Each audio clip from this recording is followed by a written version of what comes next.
Welcome to Serial Killers with Ben Carter. I'm your host, Ben Carter. In the aftermath of Ellen Hover's disappearance, her father, Herman Hover, a successful nightclub owner, was left grappling with the inexplicable void she left behind. However, a glimmer of hope emerged when he stumbled upon a clue. Among Ellen's personal effects, Herman discovered a calendar entry for the date of her disappearance. It read, "Meeting with John Berger." But who was John Berger? And what was his connection to Ellen? As investigators dug deeper, they found no trace of a John Berger in Ellen's life.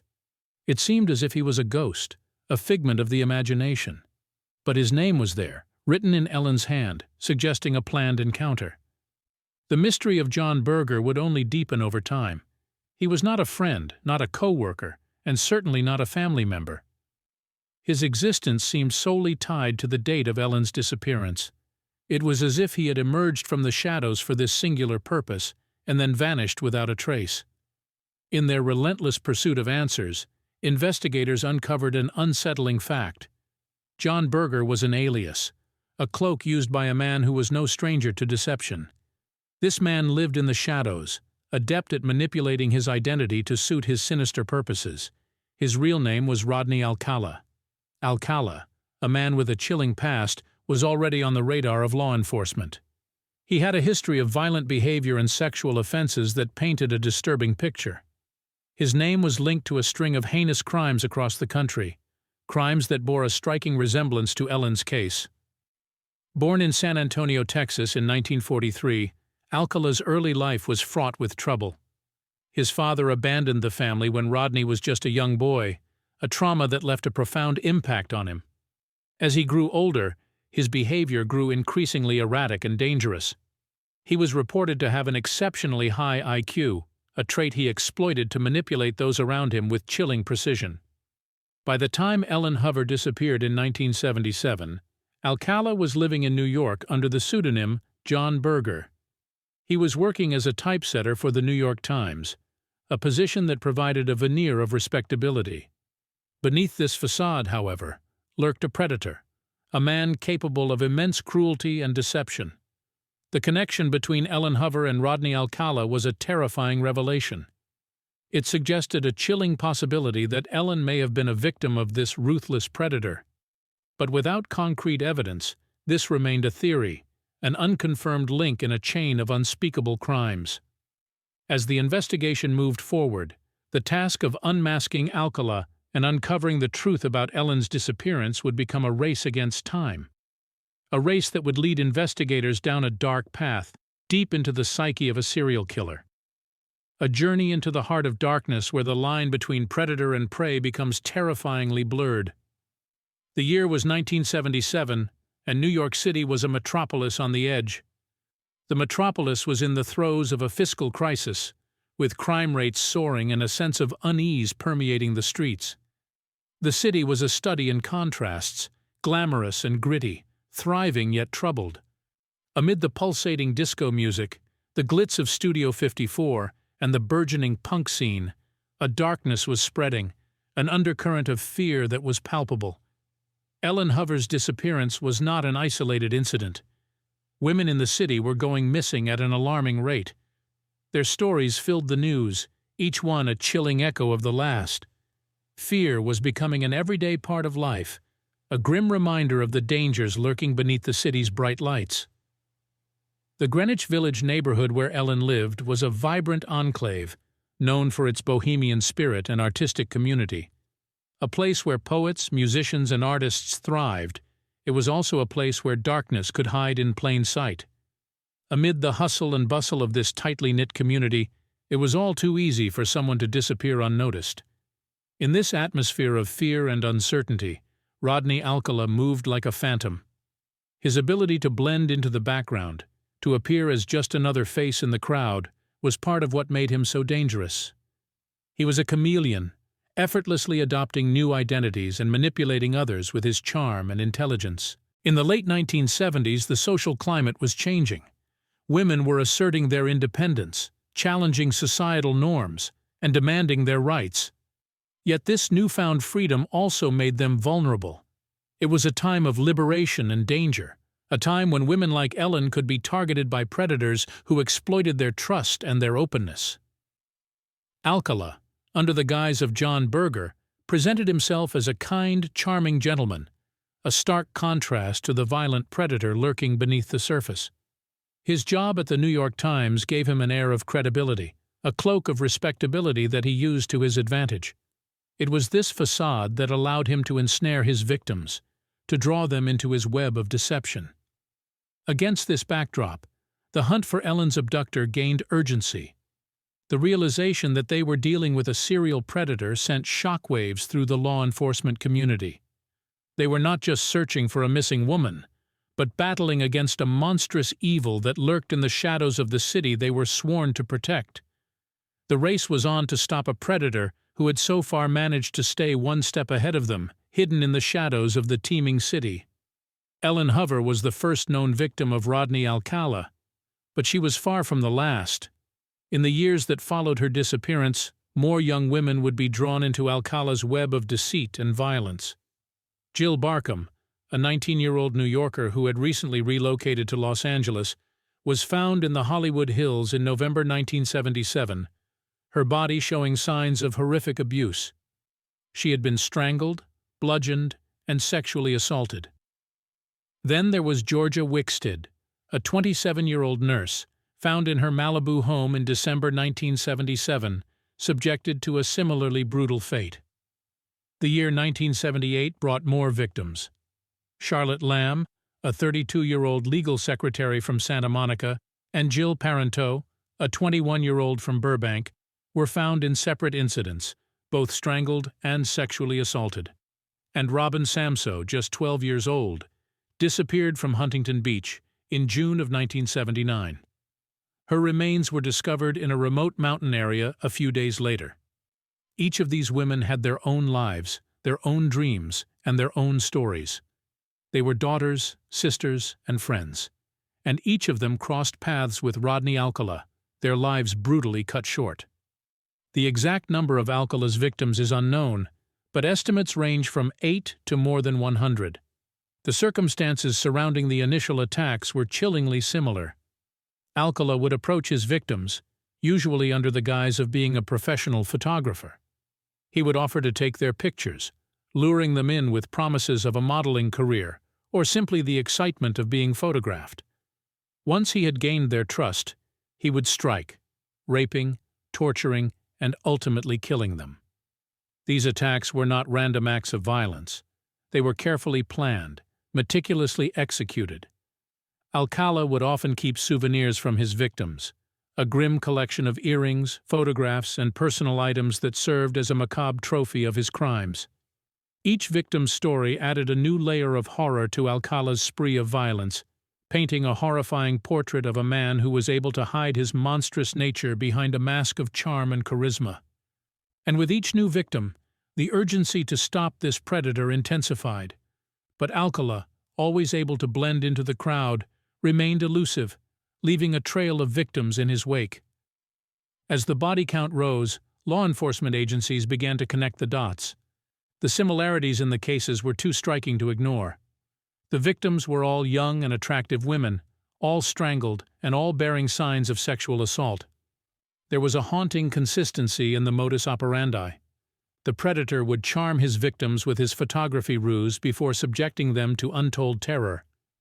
Investigators across the state began to collaborate, pooling resources and information in a desperate attempt to halt the bloodshed. The California law enforcement agencies launched a task force, uniting detectives from Los Angeles, Orange County, and Monterey Park. They began to create a profile of the killer who was terrorizing their communities. The task force faced a daunting challenge. They were hunting a chameleon, a man who could blend into a crowd and disappear. His charisma and charm made it easy for him to get close to his victims, to earn their trust before he struck. His intelligence and cunning made him a formidable foe. But the detectives were determined. They started to piece together a picture of the killer, a man who was handsome, charismatic, and chillingly ruthless. The turning point in the case came when Robin Samsoe's remains were discovered. Forensic evidence from the scene led the task force to a suspect, Rodney Alcala, A convicted sex offender, Alcala was on parole at the time of Samso's murder. His parole officer had noted Alcala's absence on the day of Samso's disappearance. A search of Alcala's mother's home, where he was living at the time, yielded a gold mine of evidence. Detectives found a receipt for a storage locker in Alcala's name. Inside the locker, they discovered hundreds of photographs, many of them of young women and girls. Among these were images of several of the victims. They also found a pair of earrings that matched a pair worn by Robin Samso on the day of her disappearance. The evidence was damning. The task force had their man, but proving it in court would be another challenge altogether. Alcala was a master manipulator, and he would not go down without a fight. The stage was set for a legal battle that would captivate the nation. As the investigation bore down on Rodney Alcala, the task force's efforts to understand his criminal behavior also intensified. They delved into Alcala's past, searching for patterns that might unveil the dark workings of this man's mind. Though Alcala had served time for sexual offenses, the escalation to murder was a grim revelation. A close examination of Alcala's early life revealed signs of a troubled individual. Born Rodrigo Jacques Alcala Bucor in San Antonio, Texas, in 1943, he was abandoned by his father at a young age. His mother moved the family to Mexico, only to return to the United States years later. Some psychologists suggest such disruption during formative years can contribute to antisocial personality traits in adulthood, a condition often associated with criminal behavior. But it was Alcala's activities during the late 1960s and 1970s that gave investigators the most insight. He was known to lure young women with the promise of a modeling career, using his camera as a prop. He had a knack for putting his victims at ease, playing the part of a professional photographer. This was a clear manipulation tactic, a way to gain trust and access. Alcala's intelligence also set him apart from typical offenders. He was a high IQ individual, capable of strategic planning and evasion. His ability to avoid detection for so long was partly due to his intelligence and adaptability. He was able to change his identity, blending seamlessly into different communities, always one step ahead of law enforcement. The psychological profile that emerged was chilling, a highly intelligent, manipulative individual with a vast capacity for cruelty. This was a man who could charm and disarm his victims, who could outwit the authorities, who could hide in plain sight. Alcala's criminal profile was a chilling testament to the depths of human depravity. A man who used his charm and intellect not for good, but to commit horrifying acts of violence. Yet, despite the mounting evidence and the increasingly clear picture of a dangerous predator, Rodney Alcala's journey through the legal system was only just beginning. His trials would serve not only as a pursuit of justice for his victims, but also as a stark exploration into the mind of a serial killer. The case of Rodney Alcala was about to take another dramatic turn as it moved from the realm of investigation to the arena of the courtroom. As the case moved into the courtroom, the evidence amassed against Rodney Alcala began to speak for itself. In the era before DNA analysis, investigators had to rely heavily on other forms of physical evidence and witness testimony. A primary piece of evidence was a pair of earrings found in Alcala's Seattle storage locker. They were similar to a pair owned by Robin Samso, a 12-year-old girl who had gone missing while riding her bicycle to ballet class in Huntington Beach, California. Her remains were found in the Los Angeles foothills almost 2 weeks later, and her mother was able to identify the earrings as her daughter's. Another key piece of evidence was a photograph of Robin Samso, which Alcala had taken shortly before her disappearance. A motorist who had spotted Alcala taking the photo was able to recall the event for investigators. This chilling snapshot, along with the earrings, provided a direct link between Alcala and the young victim. Then, there was the matter of Alcala's perverse collection of photographs. Investigators discovered hundreds of explicit photos of young women and girls in his possession. Many of these images were taken in public places, under the guise of professional photography. But some were more troubling, depicting the subjects in vulnerable or compromising positions, a chilling testament to Alcala's manipulative tactics. As the trial unfolded, witness testimonies added weight to the physical evidence. Several women who had encountered Alcala and managed to escape came forward to testify. Their stories painted a horrifying picture of Alcala's modus operandi, providing an insight into his predatory behavior.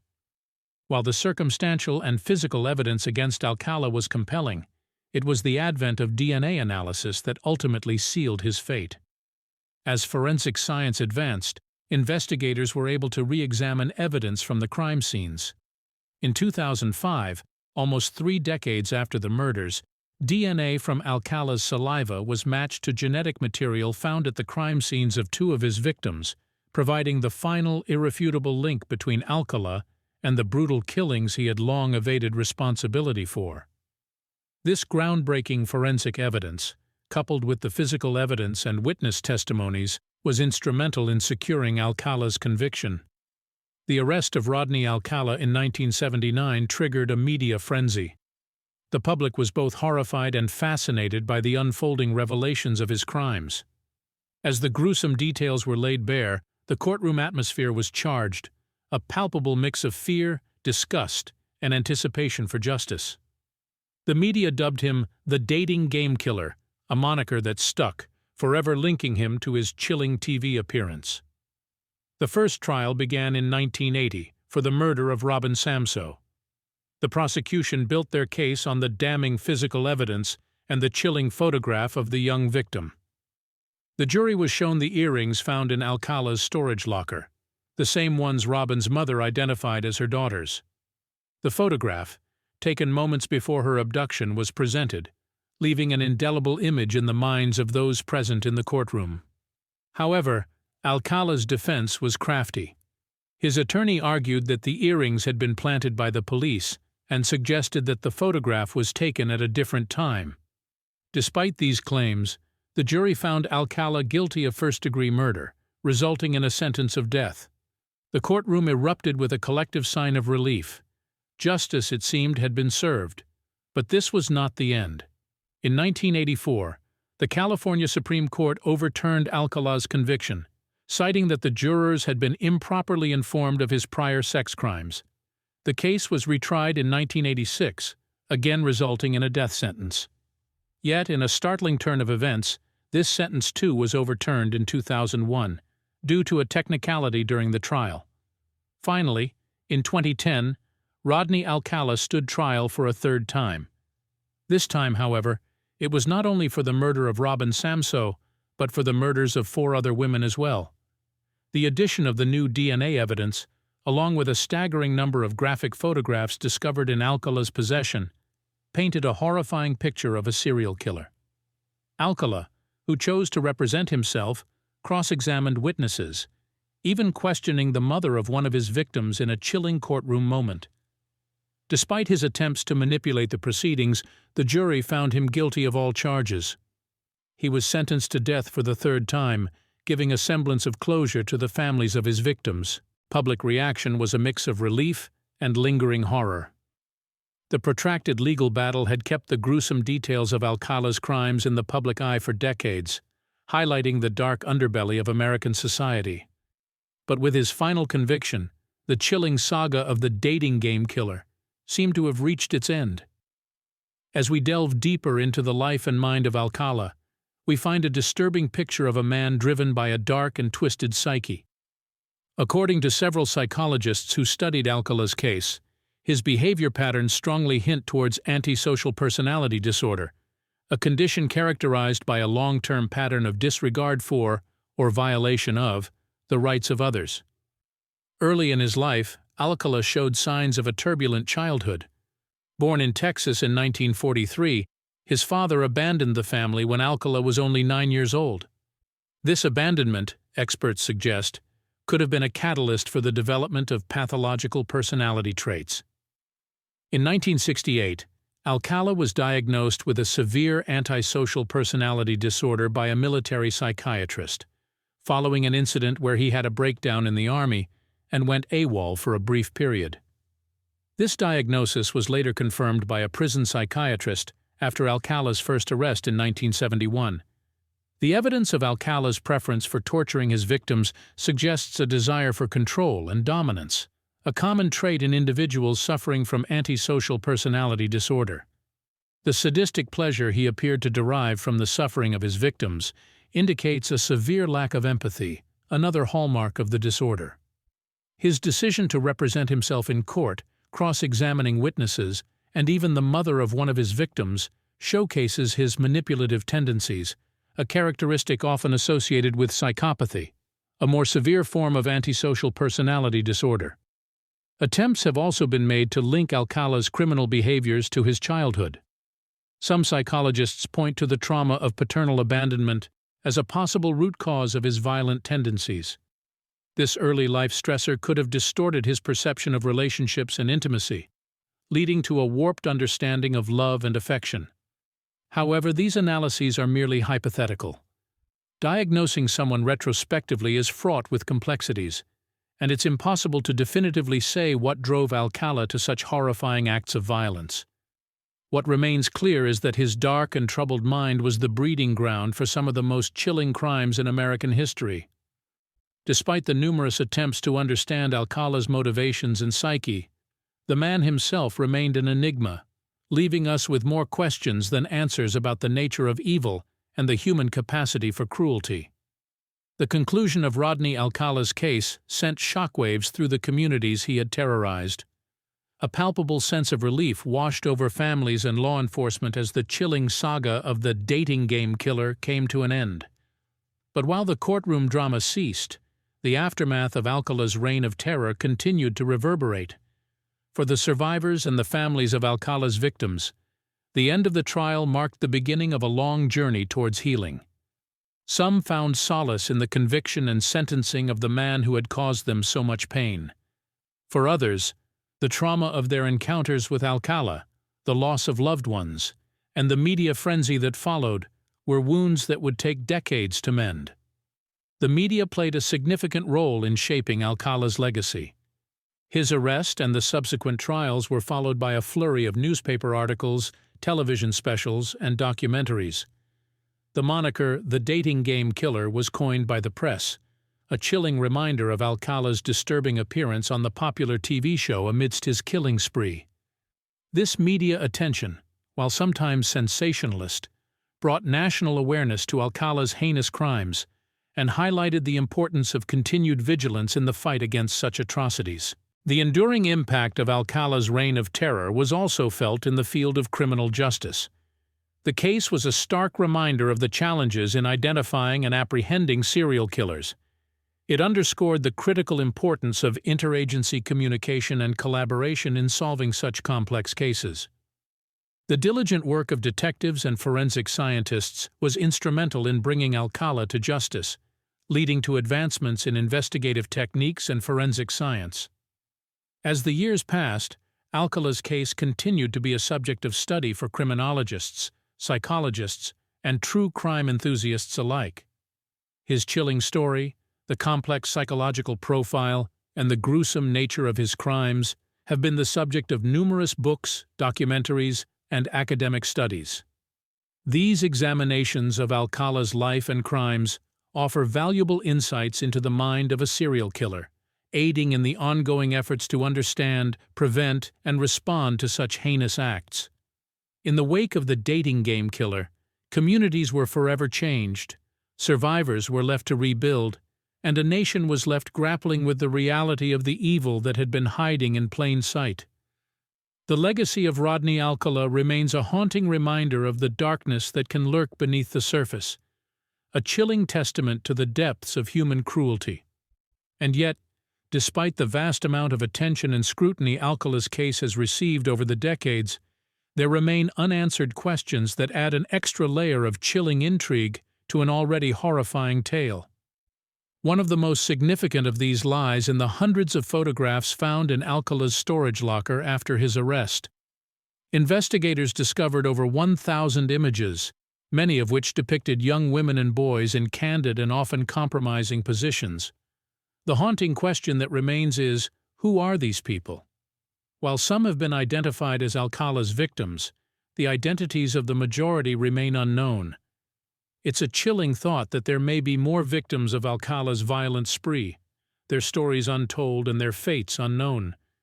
This haunting cache of photographs serves as a stark reminder of Alcala's predatory nature and leaves a lingering question mark over the full extent of his crimes.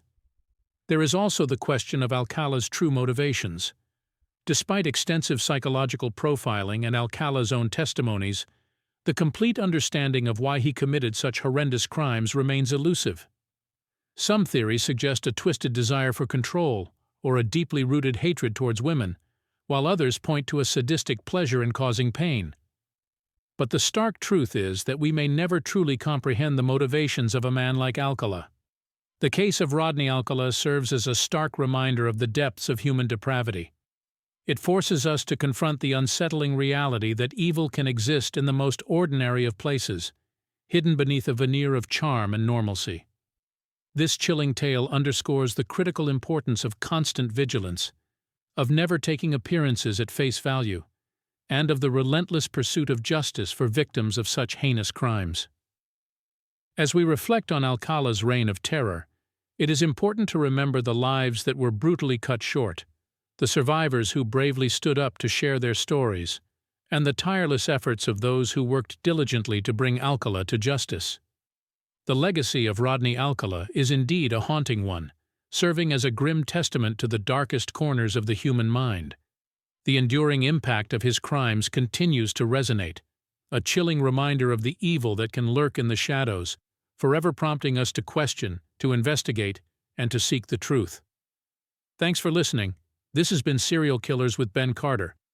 If you enjoyed today's episode, be sure to follow us wherever you listen to podcasts. And if you'd like to support the show, subscribe to the Forbidden Knowledge Network on Patreon. Subscribe now.